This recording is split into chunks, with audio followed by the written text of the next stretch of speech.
জনদুর্ভোগ কমাতে ঢাকার কেরানীগঞ্জ উপজেলায় প্রায় ৩ বছর আগে শুরু হয়েছিল সেতু নির্মাণের কাজ।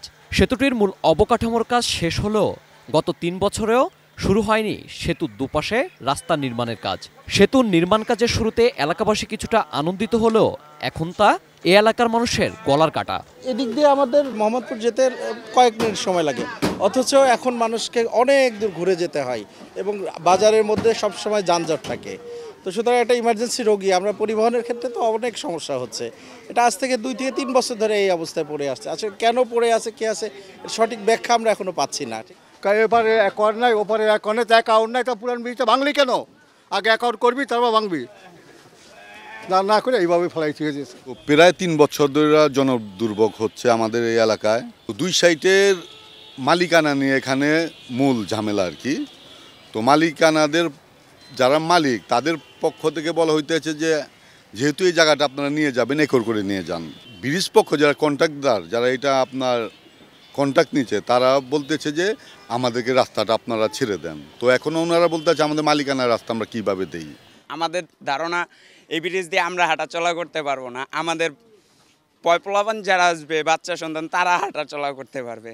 মানে এরকমভাবে কাজ চলতেছে। কারণ লক্ষ লক্ষ মানুষ, কারণ আমাদের ঘাটাচরের থেকে আটিবাজার এই পাশে নাহলে আমাদের কয়েক মাইল ঘুরে আসতে হয়।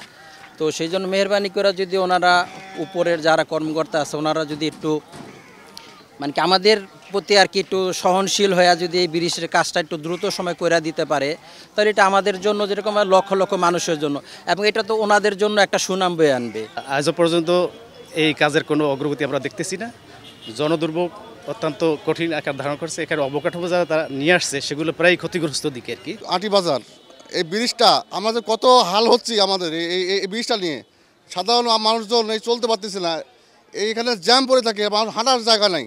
পদ্মা সেতু হয়ে গেছে কিন্তু ব্রিজটা এখন মতো হয় নাই। আমাদের প্রশ্ন কেন? এই লোহাটা দিয়া যাইতে স্লিপ খায় মানুষ নিচে পড়ে যায়।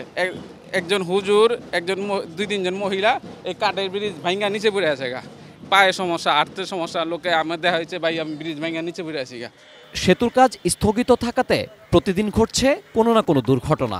যাতায়াতের বিকল্প হিসেবে থাকা কাঠের ব্রিজও ভঙ্গুর প্রায়। ভোগান্তিতে স্কুল কলেজের শিক্ষার্থীরাও। আমরা বাসা থেকে যখন আসি তখন আমরা খুব সহজেই ঘাটারচরে রিক্সা নিয়ে যেতে পারি, কিন্তু এই ব্রিজটা ভাঙার কারণে আমরা এখানে থেমে আবার হেঁটে আবার কাঠের ব্রিজের ওই পার যেয়ে আবার ওখান থেকে রিক্সা নিয়ে ঘাটারচরে যেতে হয়। এর জন্য আমাদের অনেক ভোগান্তি হয়। পড়ে কখনো কি পড়ে যেতে দেখেছেন বা পড়ে যান, এরকম কোনো সমস্যা হয় কিনা?